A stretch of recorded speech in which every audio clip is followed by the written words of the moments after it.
When more questions than answers come out of the corner office, Employers Council of Colorado takes the call. So what happens if a number of employees don't come to work? What do we pay people? How can we pay them? Lately, Tamara Trujillo has been on the receiving end of those concerns.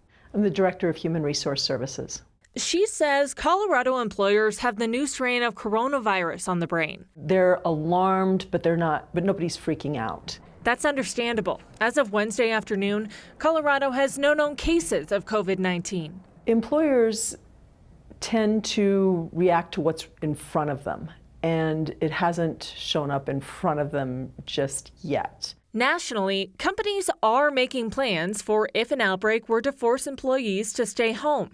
The Harvard Business Review found nearly 40% of surveyed employers have or plan to clarify their pay policy if work sites are closed or employees are furloughed. It would behoove employers to really think about could they up their PTO even just temporarily in order to make sure that they're retaining employees. That could mean changing vacation or paid sick leave.